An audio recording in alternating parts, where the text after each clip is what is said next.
प्रश्न क्रमांक 3 हीरालाल अलावा जी। हेलो माननीय अध्यक्ष महोदय, बहुत बहुत धन्यवाद।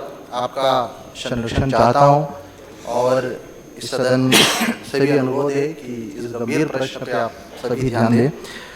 माननीय अध्यक्ष महोदय, मेरा प्रश्न अनुसूचित क्षेत्रों में 5वीं अनुसूची के प्रावधान और पर्यावरण से संबंधित है। और माननीय अध्यक्ष महोदय, सबसे पहले आपको इस बात और इस सदन को आश्वस्त करना चाहता हूं कि हम विकास विरोधी नहीं है। हम लोग विकास चाहते हैं आदिवासी क्षेत्रों में।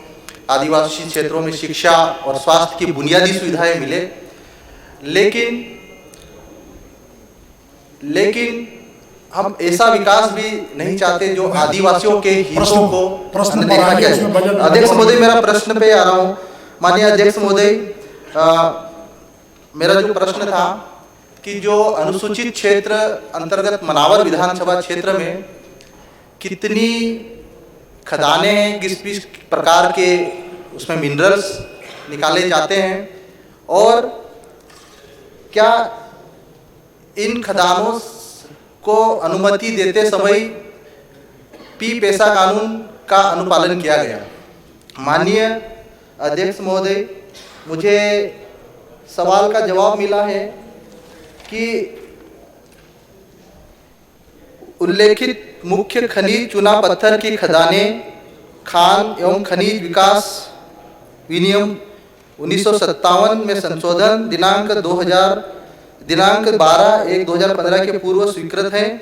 तत्समय उक्त अधिनियम के तहत मुख्य खनिजों की ऐसी स्वीकृति से पूर्व ग्राम सभा या ग्राम पंचायत का अभिमत लिए जाने का प्रावधान नहीं है। माननीय अध्यक्ष महोदय, 1950 में जब संविधान बना, 5वीं अनुसूची के प्रावधान जो अनुच्छेद 244 के तहत लागू किए गए।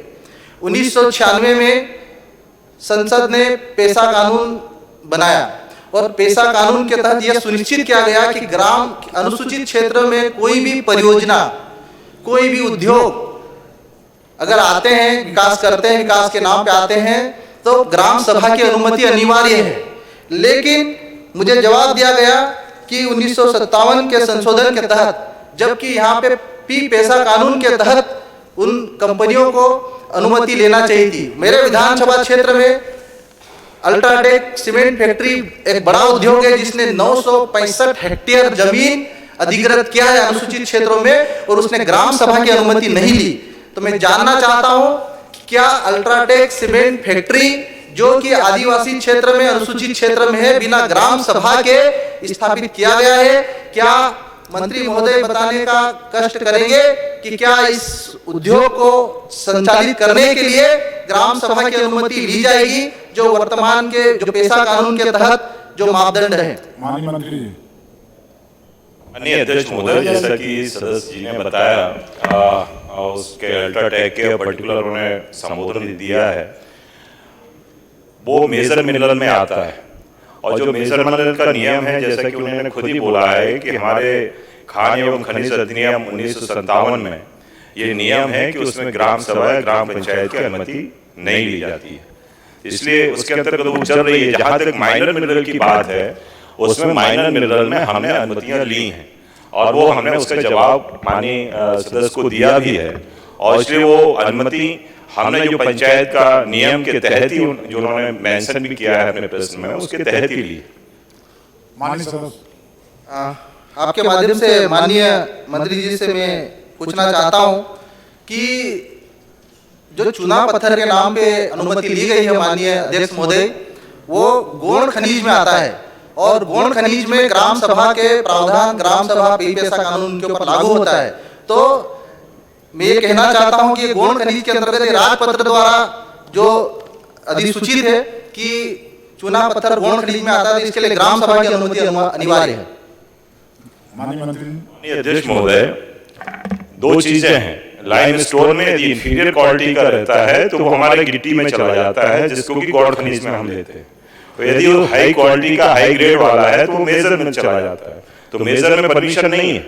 जो गौड़ खनिज में आ रहा है उसमें हम परमिशन ले रहे हैं, वो हमने बोला भी है कि हमने परमिशन ली है, उसमें तो सब में परमिशन ली है और उसको हमने उपलब्धि कराया है। कहीं पर्टिकुलर आपको लग रहा है कोई सी बचा है तो आप बता दें, मेंशन कर दें, मैं देख लूं। माननीय अध्यक्ष महोदय, उन्होंने कह दिया ना, आप बता दीजिए। सर मेरा प्रश्न अभी, माननीय अध्यक्ष महोदय, मैं आपको कहना चाहता हूं कि पी पेशा कानून के तहत भाग 9 में यह स्पष्ट रूप से कहा गया है कि विधि किसी भी राज्य का विधानमंडल पेशा कानून के तहत बनाए गए नियमों के अधीन ही कोई नियम बनाएगा।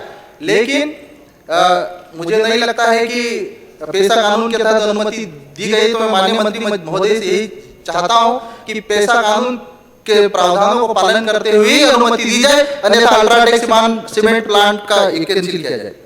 माननीय मंत्री, माननीय अध्यक्ष महोदय, सदस्य को कहीं ऐसा लग रहा है क्योंकि हम तो नियम प्रावधान की बात कर रहे हैं, उसमें हमने फॉलो किया है और यदि कहीं पर्टिकुलर ऐसी जगह पे है, सदस्य महोदय बता देंगे, हम परीक्षण करा देंगे।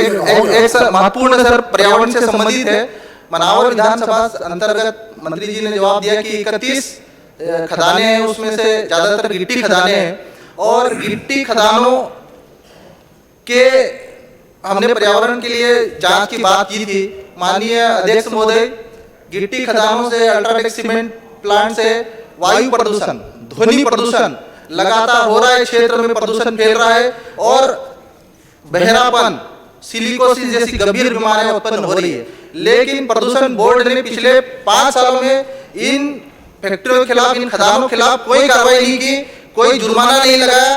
तो मैं कहना चाहता हूं कि अनुसूचित क्षेत्रों में 5वीं अनुसूची के जहां प्रावधान होते हैं वहां पर यह विशेष रूप से निर्देश दिया जाए कि पर्यावरण का विशेष ध्यान रखा जाए। प्रश्न करिए।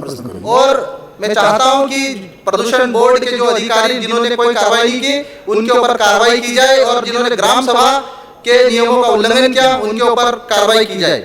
माननीय मंत्री, माननीय अध्यक्ष महोदय, जहां तक की गौड़ खनिज की बात की है, गिट्टी क्रशर की 27 क्रशर हैं जो 20 संचालित हैं, 7 आपके जो 18 संचालित हैं, 9 संचालित हैं। और जहां तक इन्होंने प्रदूषण बोर्ड की बात की है, 33 जगह पे इंस्पेक्शन हुए हैं। हमारे पास लिस्ट है, इनके औचक निरीक्षण होते रहते हैं और वो जो भी उस गलती करता है उनके नियमानुसार वो लोग कार्रवाई करते हैं, उस पर हम लोग कार्रवाई करते हैं, उस हमारे डिपार्टमेंट को बताता है, उसके अंतर्गत कार्रवाई करते हैं। मैं कहूँगा माननीय सदस्य कोई विशेष हो तो आप देख लीजिएगा, बातचीत करिए। माननीय